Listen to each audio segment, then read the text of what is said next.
one of our buddies, Clarence Carson, who currently serves as the Chief Facility Officer for Chicago Public Schools, which is the nation's third largest district at approximately 74 million square feet. More recently, he has served as a global risk lead consultant of Allianz Global Corporate Specialty and president of lead consultant of CCRS Group.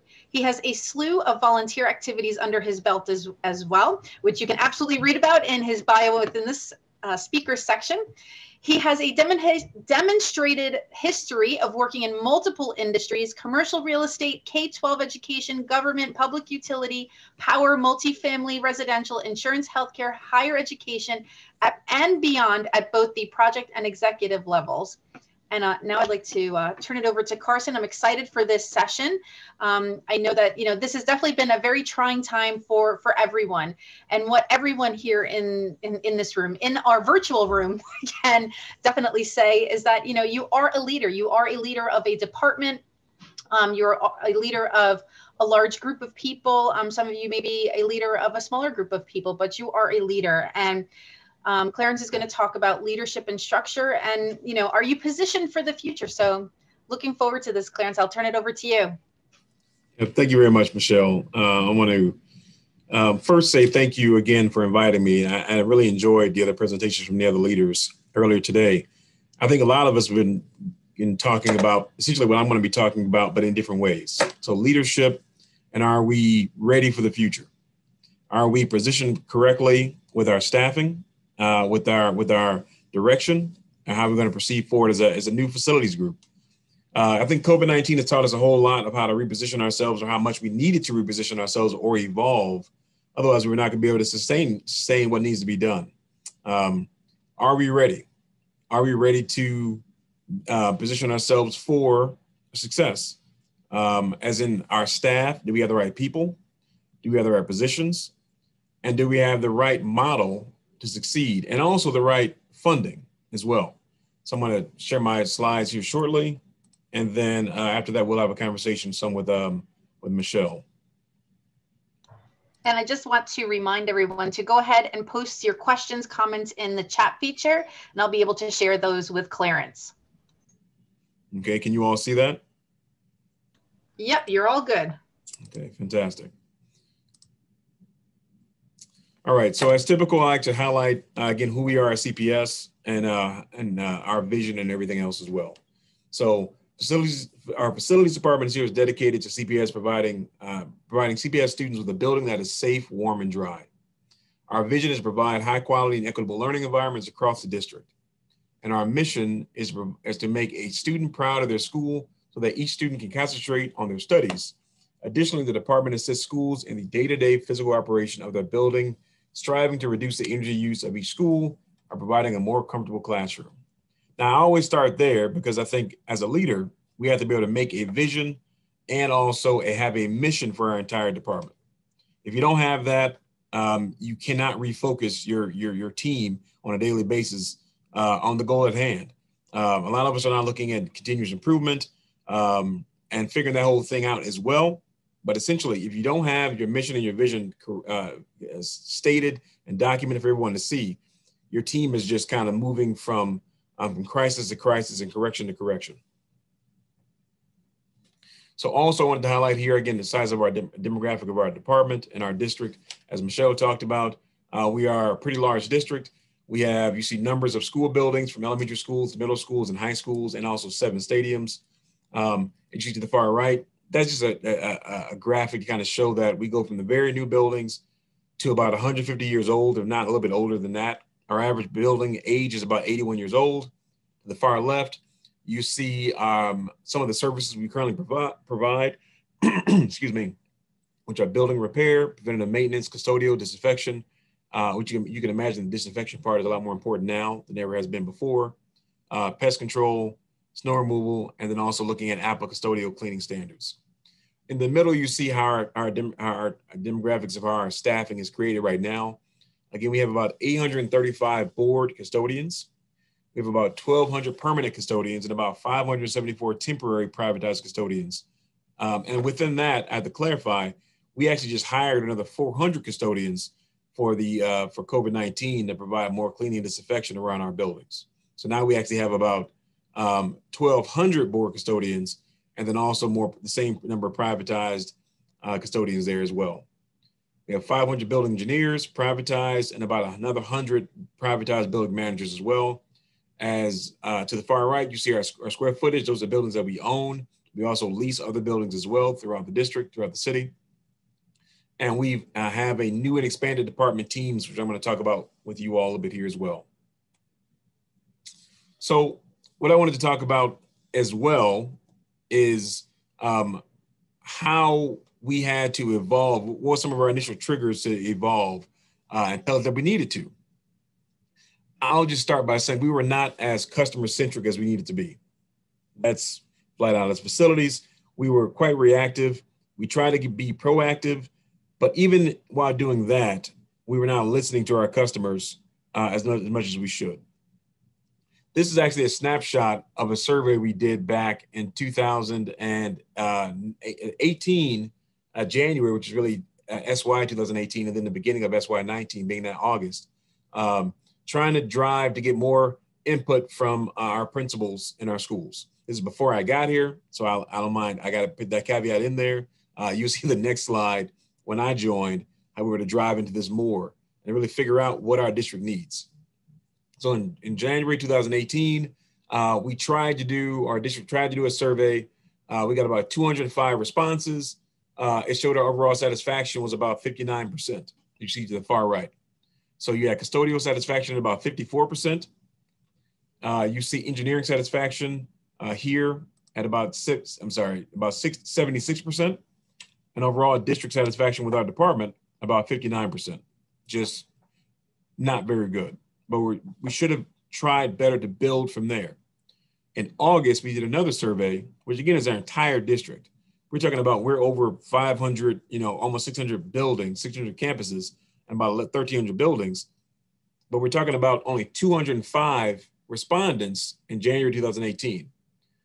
August 2018, we had 47 respondents. I'll say again, I was still not here at CPS. I joined in October.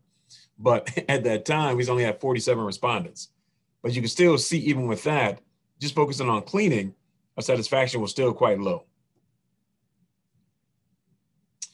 This is actually another survey we did in 2019, which showed out even further. But this is when actually I was here to figure out how well we were doing. The average score across our district was about 59% satisfaction. Still not very good when it came to our overall department, how we responded.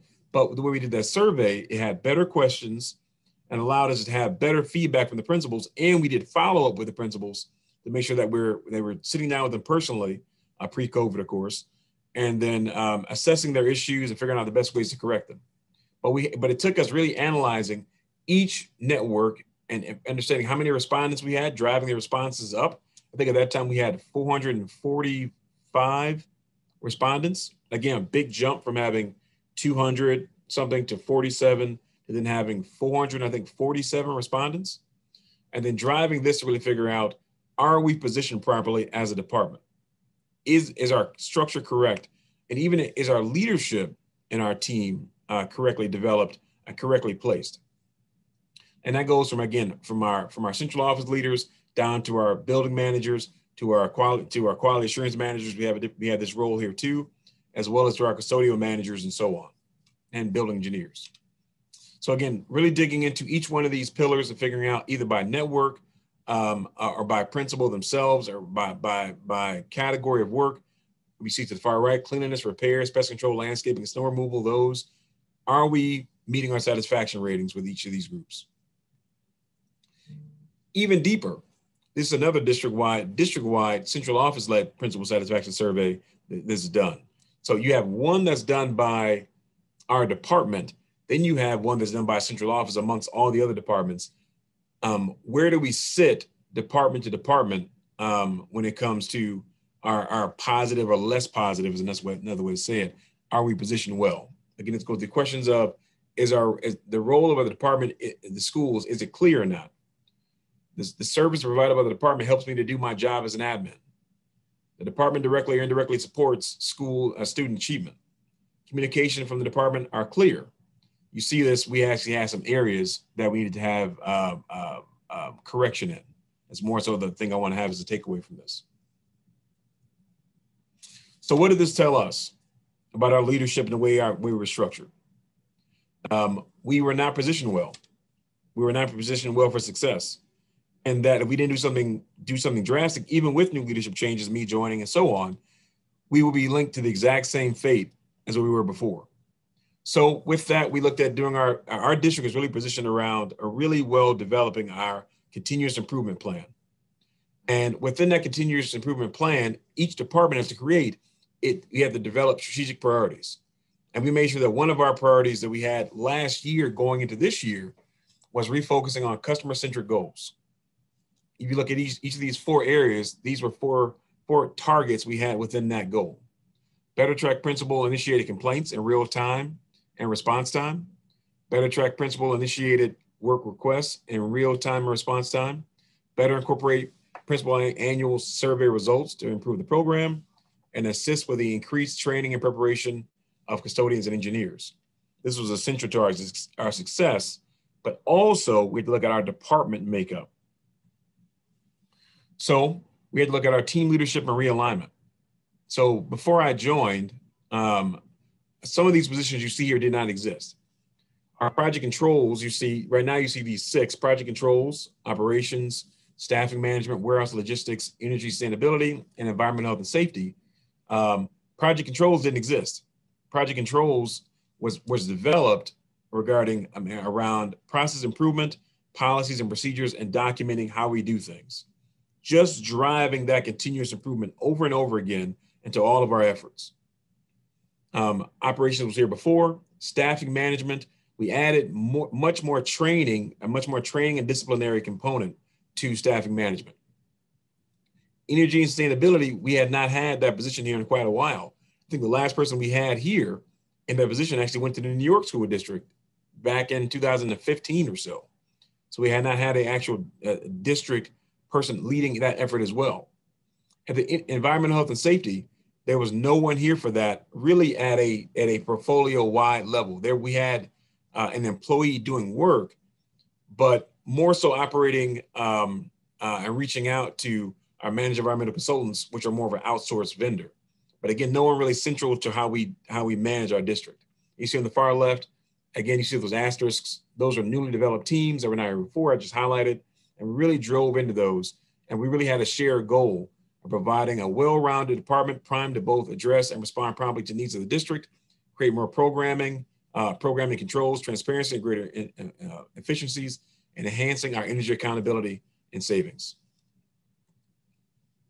So I wanted to take a moment just to kind of drive into one of those leadership roles or realignments that we had not really had at a higher level, and wanted to elevate that and really, it really positioned us really well for this, COVID-19 environment. Now, did I know this was happening? Of course, not like anyone else, but I knew that we had a deficit in our department that we needed to have filled.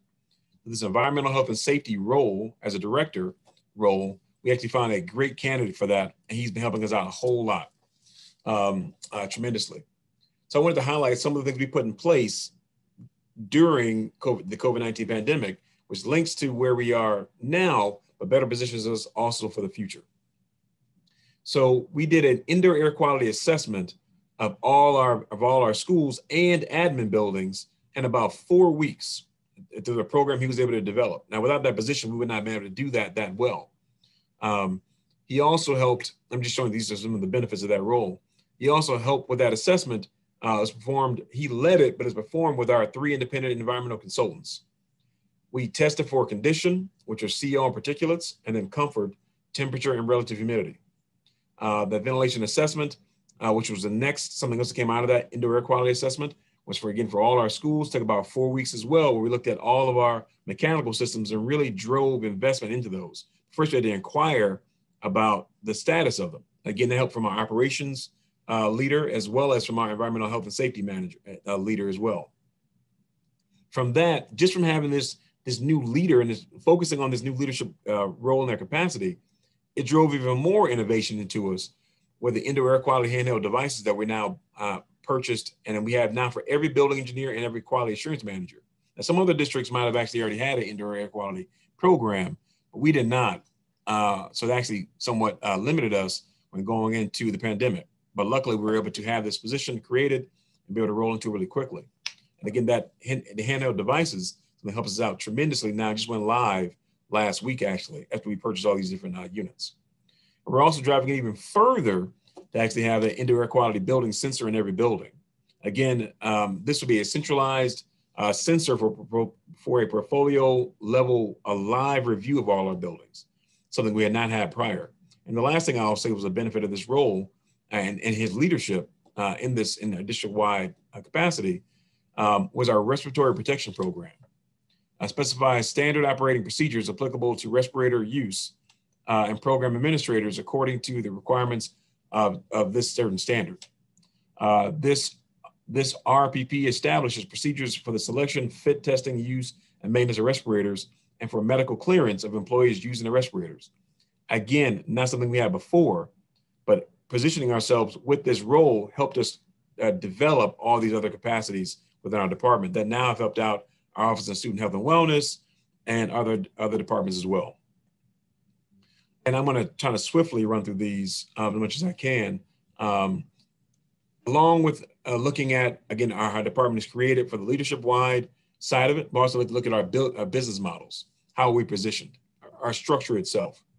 At one point back in 2013, we had a very decentralized model. We moved from that 2017, where we had a centralized model, but utilizing the IFM program. Again, there was benefits to it we thought were there, which moved us, again, from decentralized to centralized, but there were still gaps we found. So now we're looking at going from that to a CPS / FMO centralized model again, but they're running through CPS instead of the IFM program. I'm not going to have the time to go through all these right now, but the IFM model had its successes. It was all the schools are managed by an IFM program. There was centralized point of contact, facility management oversight was improved, 1-to-5 ratio came in place as well for building managers. We had increased technology focus, and we created better metrics, better measure and track and evaluate our key indicators of our success. And over to the right, though, again, this model that we brought on also has some shortcomings. We had to figure out and ask ourselves, were they correct for us? How did this program really fit for us? It gave us less control. It gave us less principal discretion. It gave us very little visibility into the daily financial expenditures in real time because it's really square foot based. The ability to involve new diverse vendors was very limited. And also we weren't able to have competitive pricing in the way we wanted to as well. And you see at the very bottom, we were trying to reposition our structure around customer service and better position ourselves to be better stewards for the district, which led us to this new model, this FMO model. And again, what came out of it being desired, increased transparency, increased oversight, centralized standards, and focus on the lessons learned from the pre-IFM and then the IFM program as well, which led us to the far right, this new makeup. And I wanted to show you all this slide. I know I'm moving somewhat swiftly, but hopefully it leaves more time for question and answer. This is actually a modified view of the FM evolution. I wanted to make sure to show you all of this because I took the model that was there before, but I augmented it some with this new FMO model. All my research shows me that most departments have to consider this at one time or another, going from in-house to out-tasked to consolidation, standardized, bundled, IFM/TFM. And then now I incorporated this new idea, this FMO, which is an integrated augmented staff of the owner's core staff with additional management expertise, assisting the oversight of contracted services and standardization of policies and systems. For us here in Chicago, this was what we needed to have done for our structure to be successful. Excuse me. It allowed us to look forward during COVID and beyond this, though, to understand that we needed to own our data, own our processes and procedures, and have a lot more transparency in how we communicate out to our principals and other administrators and the communities as well. So I wanted to kind of show this is where we're headed at for our new structure. And this is an example. I'm sure this is recorded, so you better see and further go back and analyze each of these leaps. In the end, this is actually our intended new structure. Looking at how we're being built better for pandemics and beyond. Again, I'm at the top being the Chief Facilities Officer, but having a further growth of our project controls team, really looking at our other services provided through our FMO. And again, most people might know it more as a PMO, Program Management Office. We're calling it an FMO, a Facilities Management Office, but integrated within our team. So again, it's an expansion of what we're able to do, not an outsourced service. Increasing our staffing operations, increasing everything as you see. More of a focus on our engineering and more of a focus on our energy and sustainability management as well. So hopefully you all get a good taste or a good view of what we consider leadership here and what we had to do to expand our leadership. We really had to go inward to really ask ourselves, are we providing a good service to our customers? Well, a lot of times we were not. And now we're trying to evolve our entire department to meet the needs of today and forward. So with that, I'll close out the slides and then Michelle and I can get back to our conversation. I don't have any questions that have come in yet, but Clarence, how difficult was it, or can you talk about, when you decided to make this change, how difficult was it to get everybody on board with this? You know what? Within our district, it was not very hard. And the reality was, as you saw, I thought it was important to show you all the satisfaction surveys. We needed to move forward. Those surveys, you can imagine, are pretty brutal. Facilities ranked pretty low. I think we're one of the lowest ranked in the entire district for principal satisfaction survey, because one thing was very clear.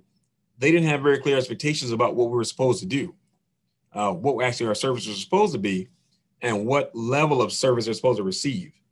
So once we really dove into that and really helped ourselves understand those areas of those deficits, moving forward was clear.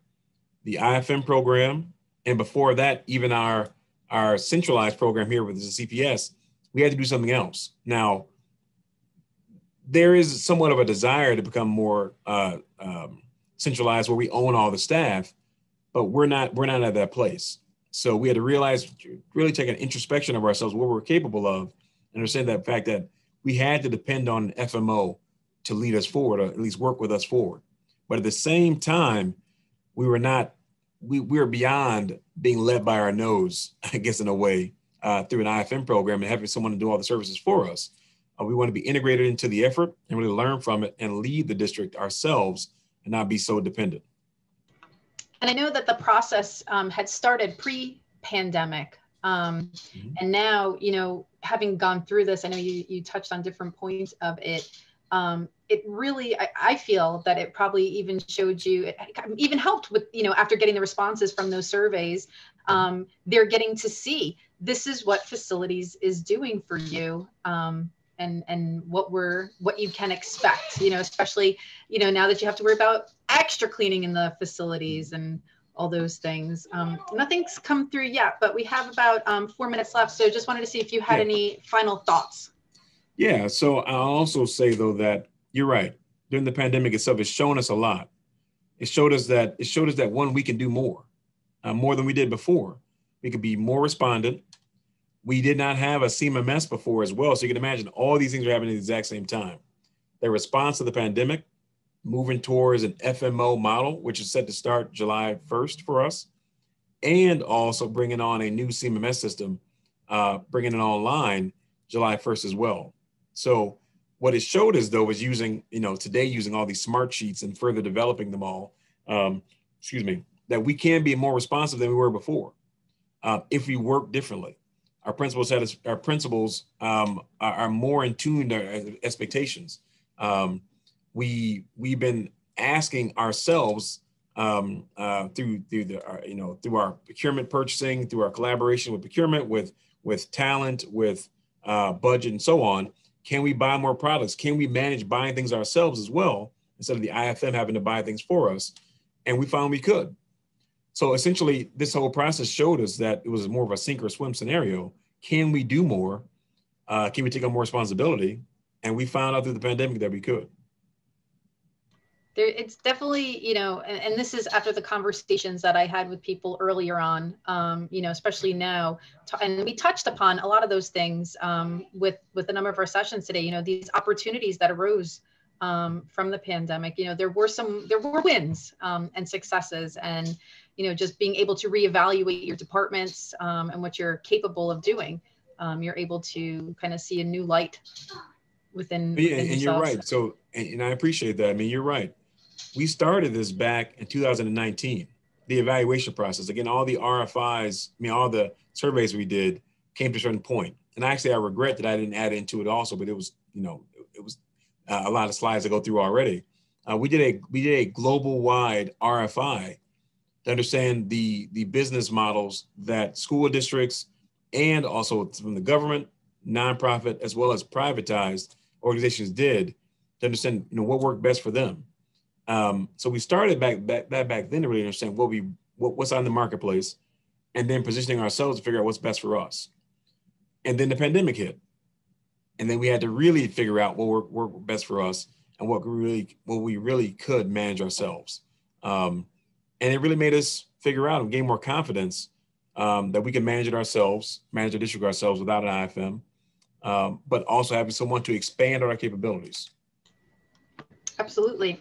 And I do have a question. Are some added FTE expenses augmented of funded by ESSER 1 or ESSER 2 funding? I'm not familiar with that. Salem, can you connect with Clarence on the platform so you can talk to him about that? He's not quite sure. Yep. All right. Well, thank you so much, Clarence, for joining us. And of course, for anyone else that has questions, you know, definitely connect with Clarence on the platform. Send him a message. He will get it in his inbox and be able to log back into the platform and respond. And yes, his session was recorded, so we can refer back to it. And Clarence, if you can share your slides with me, that way we can have them for people to review as well as watching the presentation. But always great to have you with us, and definitely looking forward to seeing you again in person instead of through the screen so many times. But thanks so much, Clarence. It was wonderful. Thank you, Michelle. Thank you, everyone, for having me.